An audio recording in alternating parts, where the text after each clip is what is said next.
Ouais, les Grandes Jorasses, on y va assez régulièrement avec le groupe.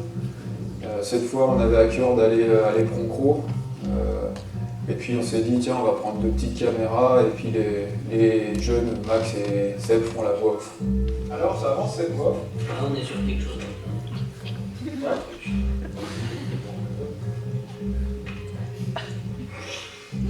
Max a soi-disant écrit un texte, on a enregistré, on a mis les images dessus, et franchement, je me suis douté de rien. Nous voulons être seuls. Cet éperon, j'en fais un peu mon affaire personnelle. Par 2 fois, j'ai déjà franchi cette rimée. Par 2 fois, je suis redescendu, vaincu et désabusé. Aujourd'hui, les conditions paraissent bonnes, meilleures que l'an dernier. Le vent venant de Suisse a bien dégagé le rocher. L'accès au névé médian semble sec. Seules de longues langues de glace tombant du névé supérieur sur les grandes dalles sont inquiétantes. L'approche n'a pas été trop dure, plutôt monotone, à part 2 longueurs, dans des goulottes de glace et de rochers pourris au-dessus de la première tour. Tout va bien.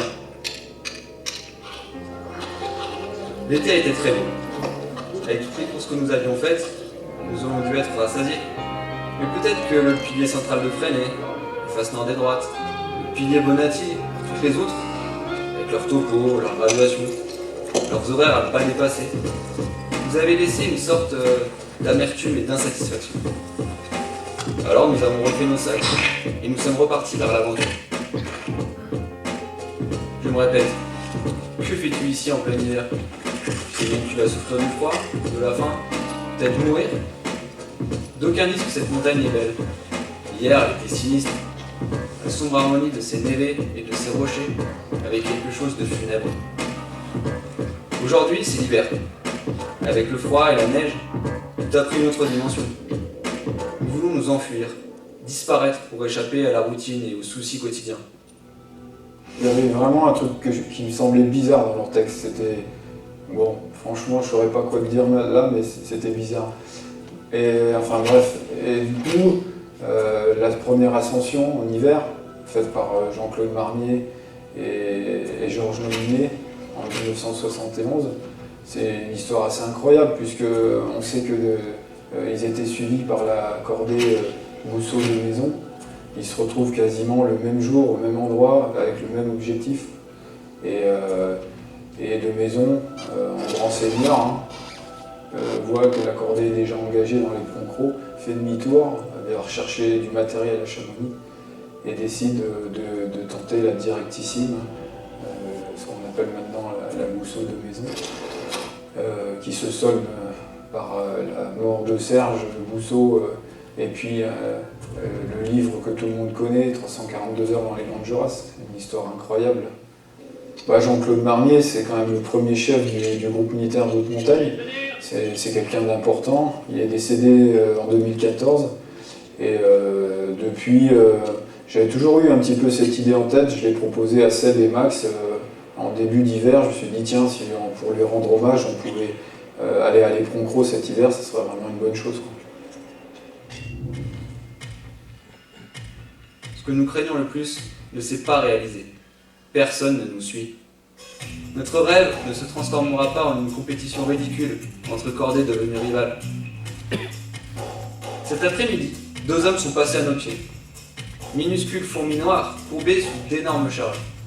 Puis ont disparu là-bas, derrière les trous Walker. Faut pas taper là, hein. Pas trop quoi.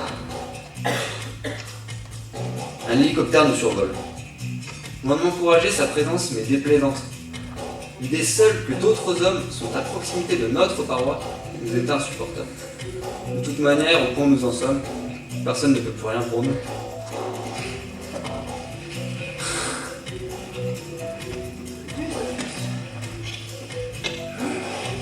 Alors, ça te plaît? Sans restriction, nous acceptons et assumons notre destin, avec nos seules forces. Voilà le véritable sens de l'alpinisme hivernal.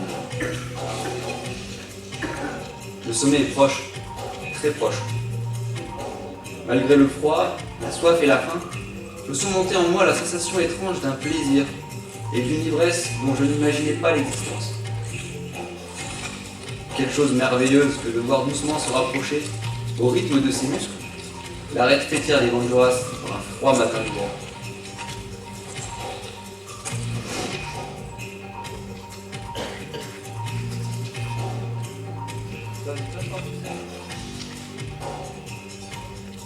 Ah, franchement, c'est pas si facile que ça.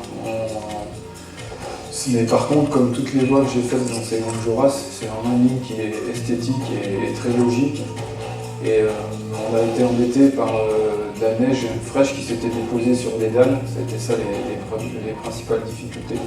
Et puis sur la fin des goulottes qui n'étaient pas très bien fournies en glace.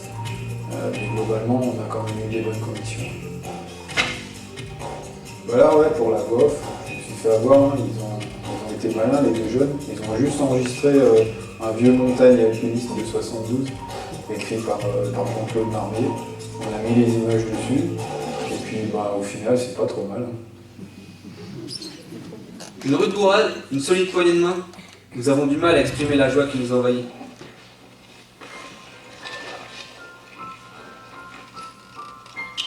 Il est midi, tout me semble lointain. L'Italie, tout à l'heure si proche et accueillante, est devenue lointaine et étrangère. Je prends conscience des moments merveilleux qui viennent de m'être donnés de vivre durant ces jours. Grâce au froid, à la fatigue, à la faim, à la soif et à l'amitié, nous sommes devenus meilleurs. Nous avons pris notre dimension d'homme.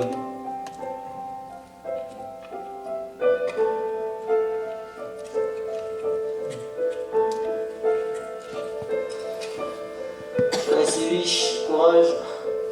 Adieu point de croc, adieu rocher mort, adieu pente de glace.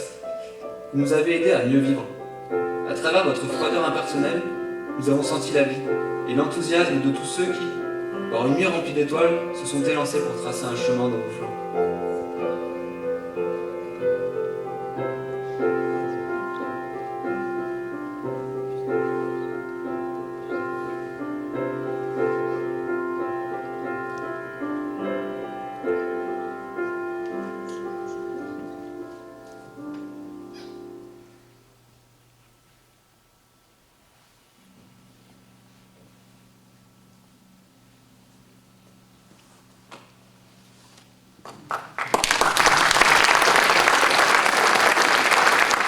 Pour évoquer ce personnage, on a invité Hubert Gio. Hubert, je crois que tu es le recordman de la durée au groupe militaire de Haute-Montagne. Combien de temps tu y as passé? 18 ans.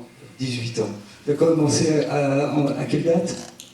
76 à l'ouverture. 76. Donc tu es très bien placé pour nous parler de Jean-Claude. Oui, alors bon, Jean-Claude, c'est quelqu'un que vous avez tous connu. C'était un personnage qui paraissait extrêmement bourru, extrêmement disgracieux parfois, avec des manières très rudes. Pas toujours apprécié de ses chefs, encore moins de ses subalternes. Et ça, c'était le début. Et puis, quand il a eu cette mission dans les mains de créer un groupe, il a recruté des têtes dures comme lui, quoi. Il nous a recruté nous. Et je dois être le seul représentant vivant actuellement avec Philippe Martinez de la première équipe. Et donc, il nous en a fait baver comme pas possible. Mais il s'est trouvé qu'il a su nous pousser au bout de ce qu'on pouvait faire. C'est ce qui se fait encore d'ailleurs au groupe, d'une autre manière. Mais il nous a vraiment révélé, quelque part. Et puis à un moment, forcément, le vieux lion s'est radouci. Puis surtout, il n'avait pas le choix, parce qu'on allait plus vite que lui, on grimpait mieux que lui. Et voilà, c'était comme ça, et c'est la logique. Et puis, quand le vieux lion se radoucit, on peut essayer de lui toucher la crinière, et on peut parler avec lui, on peut échanger.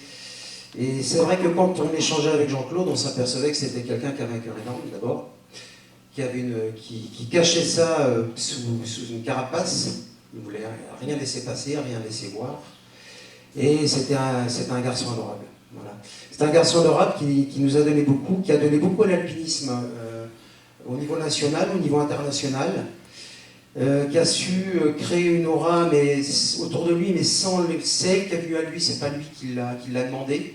Il ne demandait rien, il rendait service, il faisait ce pourquoi il était fait. Et voilà, c'était un grand bonhomme, et un bonhomme que je n'oublierai jamais. Voilà.